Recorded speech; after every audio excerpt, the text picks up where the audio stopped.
परमात्मा परमेश्वर कबीर देव जी आकर के हमें चेतावनी देते हैं कि जिस वस्तु को तू अपनी मानता है वो तेरी नहीं है।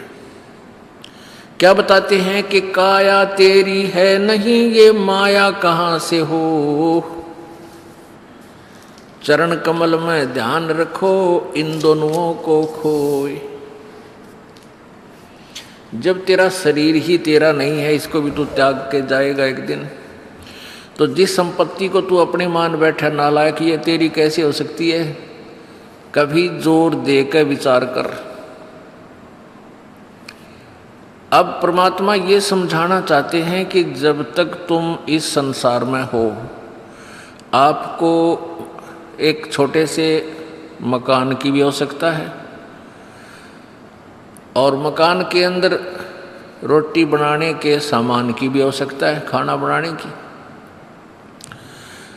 जो आपको मिनिमम आवश्यकताएं हैं, जो कम से कम काम चलाओ, वो तुम रखो, और बाकी ये बैंक भरन लग जाते हैं कि तब फैक्ट्रियां पर फैक्ट्री गार्डन लग जाते हैं, 1 मकान 2 मकान और 4 मकान, इससे हम अपना जीवन बर्बाद कर रहे हो। ये बालकों का खेल खेल रहे हो तुम। जैसे बच्चे खिलौनों से खेलते, तुम बालक हो, इससे सिद्ध है कि तुम बच्चे हो।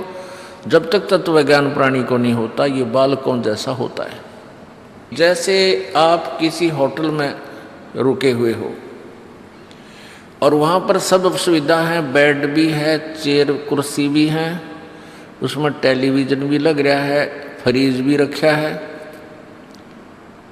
या छोटे हो वैसे सिंपल होटल में रुकते हो तो वहाँ चारपाई तो ज़रूर मिलेगी, पंखा भी लग रहा होगा। हाँ, तो इस तरह कहने का भाव ये है कि आप जी जैसे भी महल मकान में रह रहे हो, झोपड़ी में रह रहे हो, ये समझ लो कि आप एक होटल में कुछ समय के लिए रुके हुए हो। और जब होटल त्याग कर प्राणी आता है तो उन कुर्सियों में, मेज में, चाहे वहाँ टीवी फ्रीज में, उसका लगाव नहीं बनता, क्योंकि उसको पता होता है ये मालिक के हैं, मेरे नहीं। और हम बालक जैसे हैं, हम इनको अपना मान बैठे हैं। जैसे आप जब यहाँ से मृत्यु को प्राप्त होगे तो उस समय आप किसी भी वस्तु को नहीं ले जा सकते, क्योंकि ये आपकी नहीं है।